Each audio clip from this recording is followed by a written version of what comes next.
Hey, what's up guys? This is the Samsung Galaxy S9. It's leaked many times over, but now it's finally official, and this is it. In this video, I wanted to cover what's new, the most important things, how they compare to the iPhone X, and which one you should buy based on your needs. So basically just want to cover the biggest points between these two and how they compare. There was a lot of fluff in the actual events, I will not lie. I was just like, really guys, you're making this sound so much greater than it is, because if you look at it, not much has changed. It's pretty much the same design. You can say this was an S8 and I believe you just because of how similar they look. I mean, there's a little design difference on the back. The display looks a little sleeker towards the bottom, but otherwise, aside from the colors, this is the S8 in a slightly altered shell. So anyways, I'm not trying to understate the S9. It's actually quite a capable beast. There's a lot that it can do that the iPhone X can't. So let's cover those details and how these phones compare. And I want to preface this by saying I love the iPhone X, but I will always respect the Samsung Galaxy series for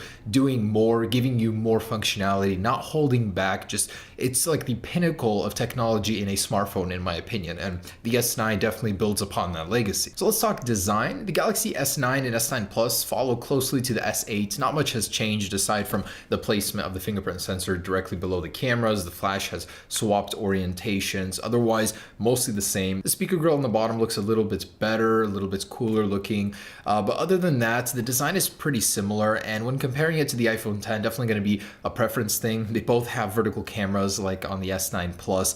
Both are pretty compact, but the iPhone X, believe it or not, is a smaller phone than the S9. It's going to be a little bit thinner as well, which is a little surprising to me. The iPhone X is 7.7 millimeters versus the 8.5 of the Galaxy S9, and the S9 Plus just gets a little bit thicker there. As far as materials go, the iPhone X is going to be a little bit more premium here. The iPhone X has a stainless steel border. It has a special material in the actual paint that gives it this unique shimmer that the Galaxy does not have. But when it comes to colors and being unique, the Galaxy S9 series does have a new color, the lilac purple, which I think is amazing, and in real life shots this thing really shines. I mean, it's very, very unique.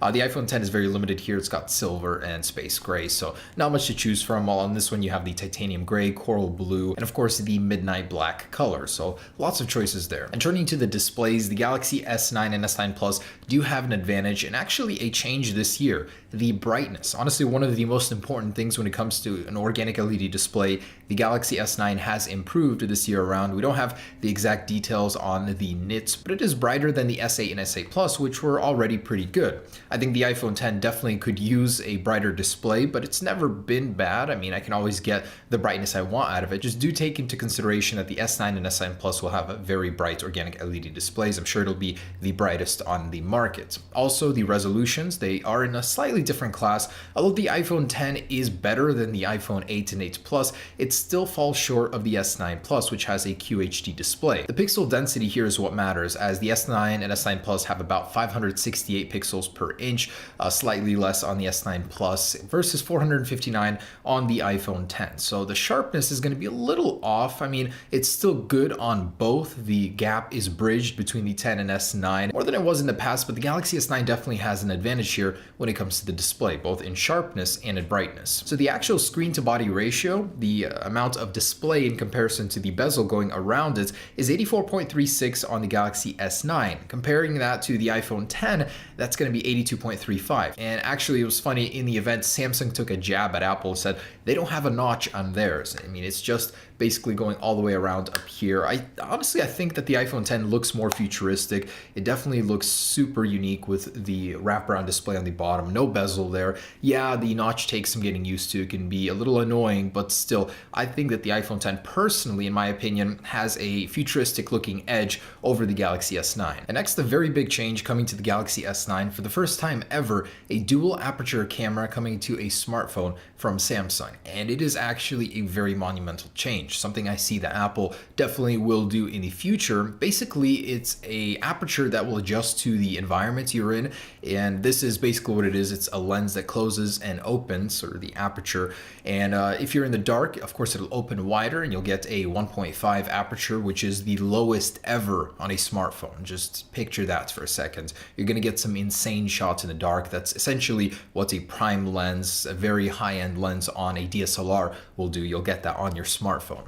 So you're going to get an aperture 1.5 or 2.4 depending on your environment with this guy. It also has a DRAM chip built directly into the camera that allows you to store large amounts of files in order to get slow motion, super slow motion as Samsung calls it, 960 frames per second at 720p. In comparison to the iPhone, it can do 1080p at 240 frames per second, so definitely a very big advantage to the Galaxy S9, and they really spent a long time at the event talking about this. You're going to get some silky smooth footage.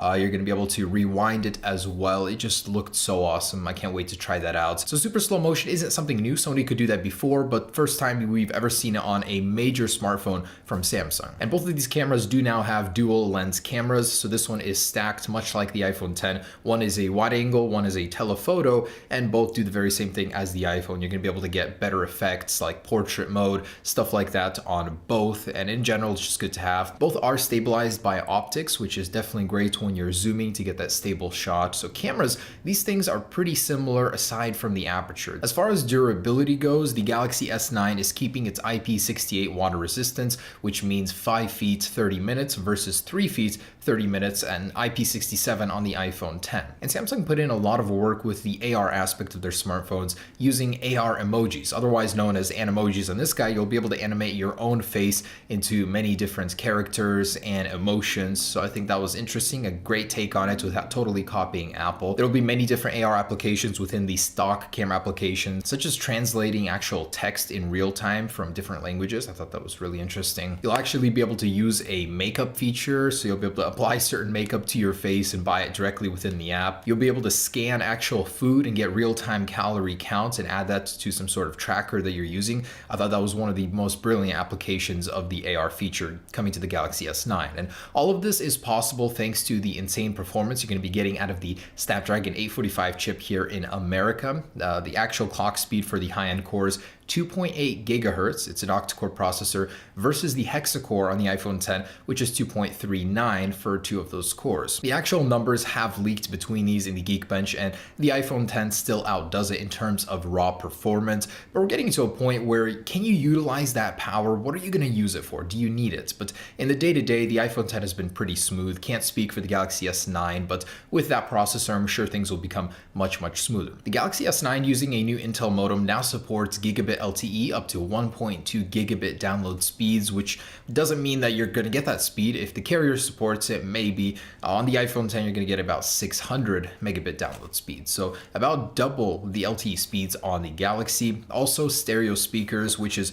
awesome. For the first time ever on a Galaxy, you're going to get an immersive stereo speaker experience. Now, these are tuned by AKG, the same guys that tune their headphones, and you're going to get a speaker down on the bottom and one coming out of the earpiece, much like on the iPhone. They say that this is the loudest speaker experience on the Samsung Galaxy phones, which I totally believe, because before, out of that one mono speaker, it was pretty dang bad. Not only that, but Dolby Atmos is actually tuning their speakers as well, working with them to get 3D sound. So Apple doesn't have this, but they say that you're going to get a very immersive experience using that Dolby Atmos feature. Oh, and of course, the headphone jack remains on the Galaxy S9. You're going to be able to use that convenient feature if any of you guys still have it. I personally haven't used a wired headphone connection in close to 2 years now, but hey, if you want it, you'll definitely have that option on the Galaxy S9. And the security gap between Samsung phones and Apple phones has been bridged, as you can now use Iris plus facial scanning in order to enter your phone. And this is supposedly using the 3D modeling system, very similar